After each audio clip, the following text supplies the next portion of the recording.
और गौतम गंभीर मुझे ही ऐसे लगता है कि जाहिर बात है जो जो पार्टी आजकल इनकी है गवर्नमेंट में, उन्हीं के वो बंदे हैं, उन्हीं की तरफ से उन्होंने जो है वो इलेक्शन भी लड़ा था। तो जाहिर सी बात है कहीं ना कहीं पर्ची डंडे तो चल सकते हैं। तो मुझे ऐसा लगता है कि शायद इसी वजह से इनको इंडियन टीम का हेड कोच बनाया गया। बाकी कौन सा बड़ा कोई तीर मारा हुआ उन्होंने, कि 8-8 10-10 साल से वो कलकत्ता की कोचिंग कर रहे हैं या कहीं वो कोचिंग कर रहे हैं। वो तनवीर अहमद है। अब उन्होंने कहा कि जी गंभीर जो है वो पर्ची है और उसको उसका हक नहीं था कोच बनने का। ये हमेशा वो एक मतलब दूसरों से हटके एक डिफरेंट ही बात करेगा। अब जैसे तनवीर भाई को ले लो, दोगे तनवीर भाई वैसे तो कई बड़ी सेंसिबल बातें करते हैं, लेकिन कभी कभार फिर वही मसला है ना, गोभी पकी होगी खाली होगी। अब वो ये कहती हैं कि गौतम गंभीर ये पर्ची है।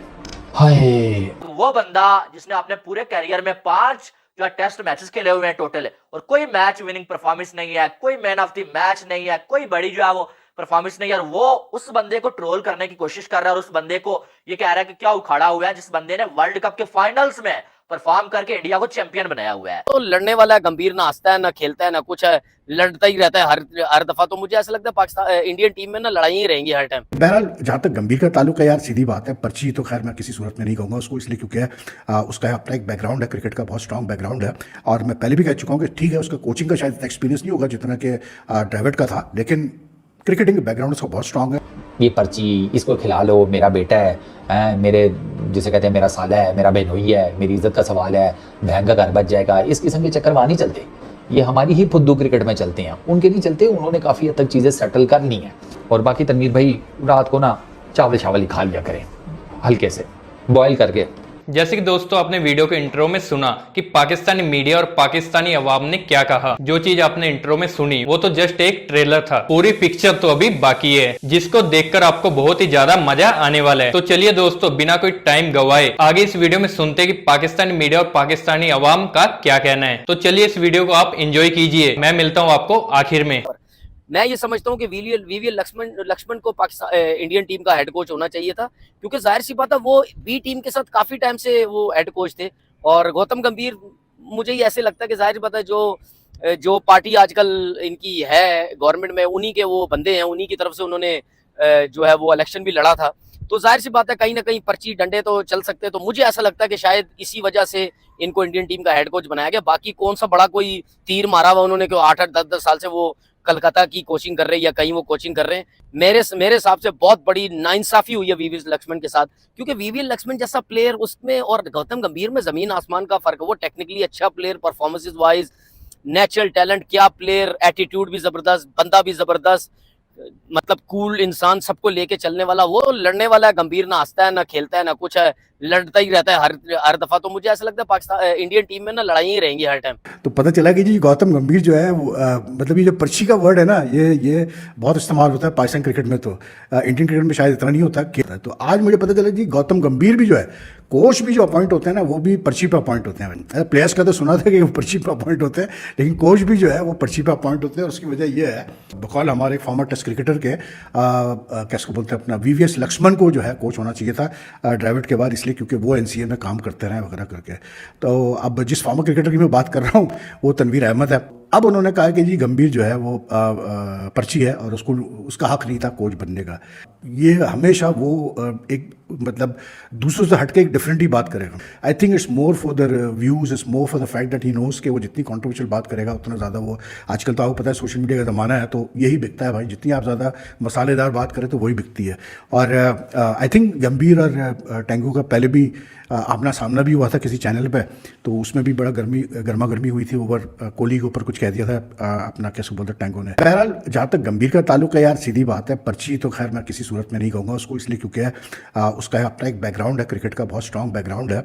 और मैं पहले भी कह चुका हूँ कि ठीक है उसका कोचिंग का शायद एक्सपीरियंस नहीं होगा जितना कि ड्राविड का था, लेकिन क्रिकेटिंग बैकग्राउंड उसका बहुत स्ट्रॉन्ग है। प्लस उसने जिस तरह से आईपीएल में केकेआर के साथ काम किया है, उसे लखनऊ सुपर जायंट्स के साथ काम किया है, he was a very strong contender. And I think because the BCCI believes के लोकल कोच ही होने चाहिए, तो ये एक अच्छी चीज़ है बीसीसीआई की कि वो लोकल कोचेस पे ही ज़्यादा जोर दे रहे हैं। लेकिन बहरहाल यार ये चीज़ें चलती रहेंगी, तनवीर बोलता रहेगा और भी फॉर्मर प्लेयर्स बोलते रहेंगे, इसलिए क्योंकि ट्रैक्शन मिलता है। अब लेकिन बहरहाल पर्ची तो नहीं है, और अगर हम अभी जीटीवी में अगर मैं होता तो ज़रूर मैं तनवीर टेंगो को सामने बिठाता और इस पर हम डिबेट करते हैं कि भाई कैसे आप कह रहे हैं कि जी गंभीर जो है वो पर्ची है, लेकिन अब जैसे तनवीर भाई को ले लो, दोगे तनवीर भाई वैसे तो कई बड़ी सेंसिबल बातें करते हैं, लेकिन कभी कभार फिर वही मसला है ना, गोभी पकी होगी खाली होगी। अब वो ये कहते हैं कि गौतम गंभीर ये पर्ची है। हाय, पर्ची क्या होता है? पर्ची बेसिकली यार हमारी क्रिकेट की टर्म में तो उस बंदे को कहते हैं कि जिसके पास ना टैलेंट होता है ना स्किल होता है ना मुंह मत्था होता है, क्रिकेट का उसको काफ भी नहीं पता होता, लेकिन वो सिलेक्ट हो जाता है। तो वो ये कहते हैं कि गौतम गंभीर एज ए हेड कोच पर्ची है। उनको ये लगता है कि वीवीएस लक्ष्मण जो है उसकी जगह बनती थी इंडियन क्रिकेट टीम के एज ए हेड कोच की। अब मैं तनवीर भाई को ना सैर कराता हूँ थोड़ी सी पीछे की। यार तनवीर भाई, अगर आपको याद हो, वीवीएस लक्ष्मण, इसमें कोई शक नहीं है कि वो एनसीए के हेड हैं। जब राहुल द्रविड़ और उनकी जो टीम थी वो जब रेस्ट किया करती थी तो वीवीएस लक्ष्मण ही as a interim head coach बनते थे टीम इंडिया के लिए। वीवीएस लक्ष्मण से दो खबरें हैं, एक तो ये कि वो खुद ही कुछ ज़्यादा इंटरेस्टेड नहीं थे हेड कोच की पोजीशन लेने के लिए, हेड कोच का रोल लेने के लिए।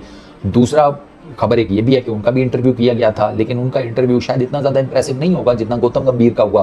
क्योंकि मैं आपको ये बताऊं कि गौतम गंभीर को परसू किया गया था।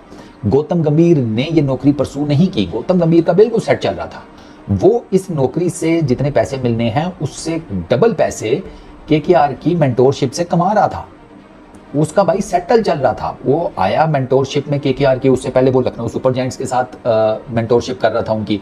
वो वहां से छोड़कर केकेआर में आया और आते साथ ही उसने आईपीएल भी जितवा दी, वरना केकेआर वाले तो आईपीएल नहीं जीत पा रहे थे। गौतम गंभीर ही केकेआर का वो कप्तान है जिसके टेन्योर में केकेआर 2 मरतबा आईपीएल जीती, उसके बाद कभी नहीं जीती थी। अब वो तीसरी मरतबा मेंटोर के तौर पर आया तो उसने आकर जितवा दिया।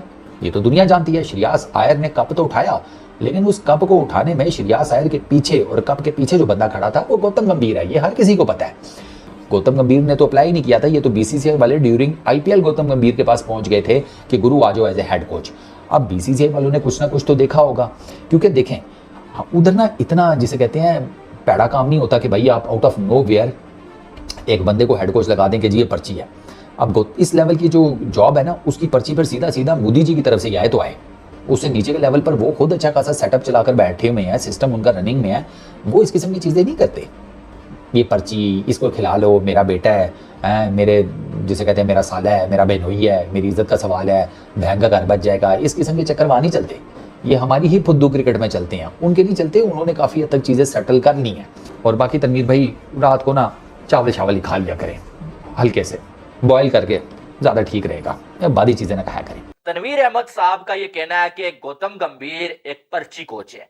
उन्होंने बोला कि जिस जो वो पार्टी से जो गौतम गंभीर जो पॉलिटिक्स करते थे और इलेक्शन भी लड़ते थे, उन्हीं की हुकूमत है आजकल, इसलिए जो वो वीवीएस लक्ष्मण को इंडिया की टीम का कोच नहीं बनाया गया, बल्कि गौतम गंभीर को कोच बना दिया गया, क्योंकि गौतम गंभीर एक पर्ची है और गौतम गंभीर का कोच बनता नहीं था। वो ये कह रहे हैं कि गौतम गंभीर किसी काम का बंदा नहीं है। वीवीएस लक्ष्मण ने इंडिया के लिए बड़ा कुछ किया हुआ है, लेकिन गौतम गंभीर ने इतना कुछ उखाड़ा नहीं हुआ है। उनके ये अल्फाज थे कि गौतम गंभीर ने ऐसा क्या उखाड़ा हुआ है कि गौतम गंभीर को कोच बना दिया, वीवीएस लक्ष्मण के साथ नाइंसाफी की है।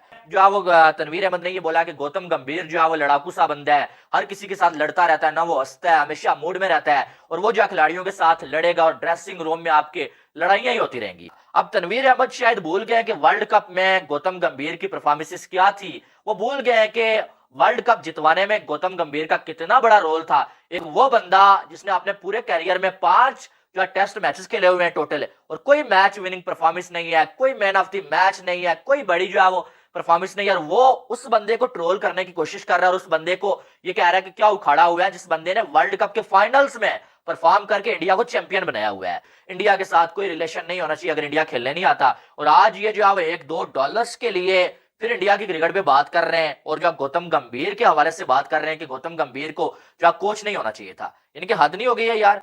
आपको क्या लगे यार, दुनिया जो भी कर रही है वो उनका अपना मैटर है। आप कौन होते हैं ये बात कहने वाले कि गौतम गंभीर जो पर्ची है भाई, और गौतम गंभीर ने कुछ नहीं उखाड़ा। जैसे कि दोस्तों आपने इस वीडियो में सुना कि पाकिस्तानी मीडिया और पाकिस्तानी अवाम का इस चीज को लेकर क्या कहना है। आपकी भी इनकी बातें सुनने के बाद आपकी भी क्या राय है, हमारे कमेंट बॉक्स में अपनी राय को साझा करना मत भूलिएगा। और अगर आपको ये वीडियो अच्छी लगी हो तो वीडियो को ज्यादा से ज्यादा लाइक करना और शेयर करना, और इस तरह की मजेदार वीडियो देखने के लिए हमारे चैनल को सब्सक्राइब करना मत भूलिएगा। और अगर आप हमारे चैनल पर नए हैं या वीडियो हमारी आप पहली बार देख रहे हैं, आपको हमारे इस चैनल पर मैच से रिलेटेड और मजेदार क्रिकेट के अपडेट को लेकर और पाकिस्तान की तरफ से कोई भी अपडेट आएगा तो हमारे इस चैनल पर आपको देखने को मिलेगा। तो चलिए मिलते हैं नई वीडियो के साथ, नए अपडेट के साथ। तब तक के लिए जय हिंद, वंदे मातरम।